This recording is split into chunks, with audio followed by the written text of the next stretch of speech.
with Adam Aroesty. We're going to take a couple of minutes here and reminisce and discuss our history a little bit and how long we've been involved with the project. Just talk to you about some of our favorite moments.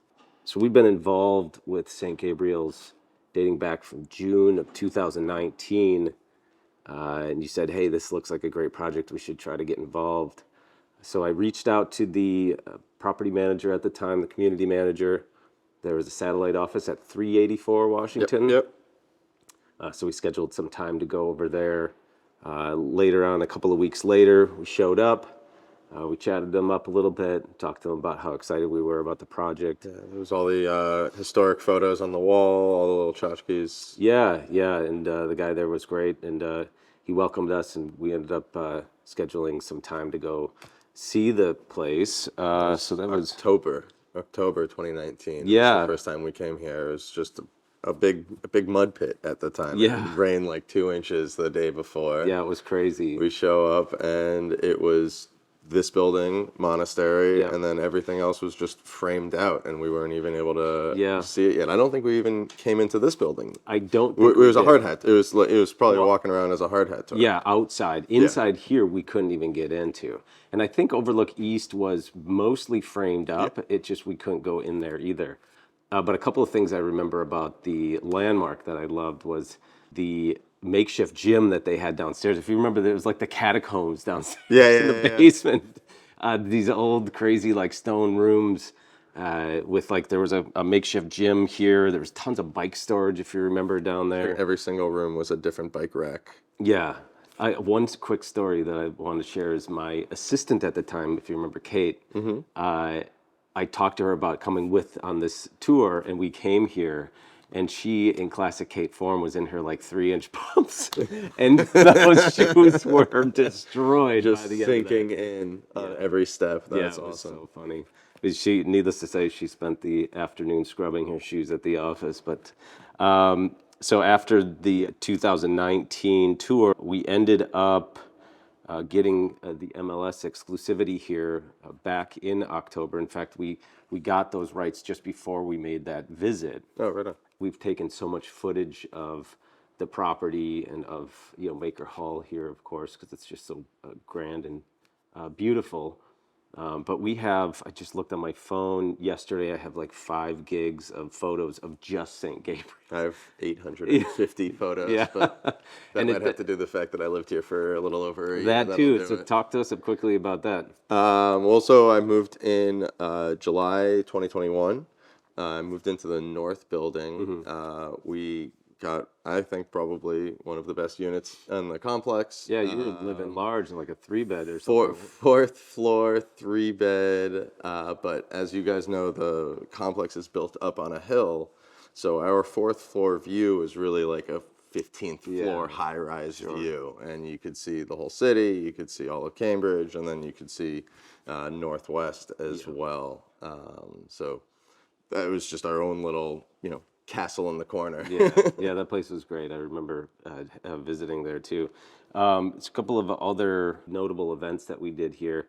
So back in October 2020, it was like in the thick of COVID. It was when we had our first broker open house. We had a whole series of broker open houses. 3 weekends or 3 events. It was 3 midweek of events where I think it was Jim's Deli, any Brighton local that we could get, and then we invited 20, 30 different offices, and we were just long lines. I remember there was one of the days there was like 15 cars parked down the driveway, and then our whole crew was just directing everybody to the right place. And you guys would do tours together. And just cross paths. Exactly. And it was just like this rotating thing. I was in the driveway sort of literally directing traffic. Yeah, everyone getting a little lost trying to figure it out. But I mean, at that point, every room kind of looked the same. Yeah.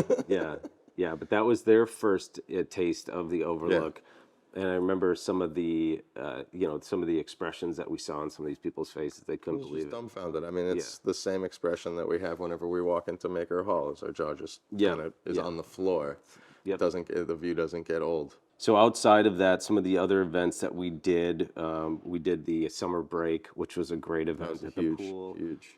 We made a signature cocktail for that. Manning the grill the whole time. That was a Yep. great time. So that was great. We did the St. Pat's So, at yep. St. G's, and Yeah, that and that was was here, indoors. So obviously people are a little less excited to be not poolside, but yeah.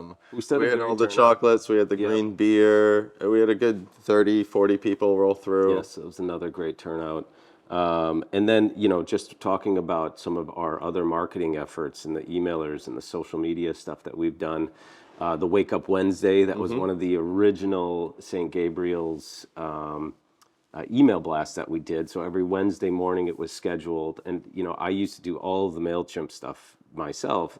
So it was just featuring a unit. And at the time, we had come through with our Matterport and basically Matterported as many units as we could. I mean, you remember we were with Jackson and Rick, and Yep. it was me, you, and Nikki, and we were over at Landmark. We have I think pictures you of can all still see Jackson in the 107 that. Matterport. Nice. If you're standing in the kitchen and you look at the bedroom, he's just very curious as to what the camera's doing in That's that awesome. apartment. I should pull that up.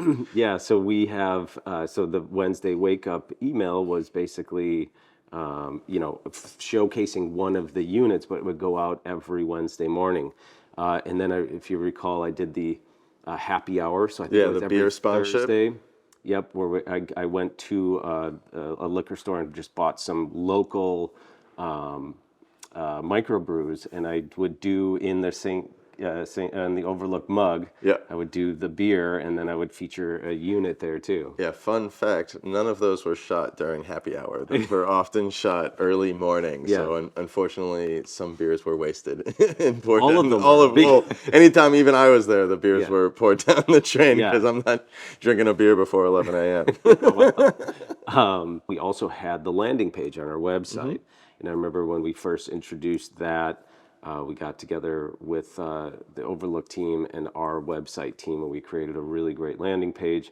And when I was launching that was during COVID too, when all of my social stuff was videoed at my kitchen table, and most of the time Rick was with Yeah. me, and so that was all the IG stuff had a very strong Rick presence to it. And then of course we should discuss probably the craziest weekend I've ever seen in my career. Anybody's career, anybody's rental career, I would say. What was it, 75 units in a 2.5 day period? So it was 69 total Okay. in 3 days.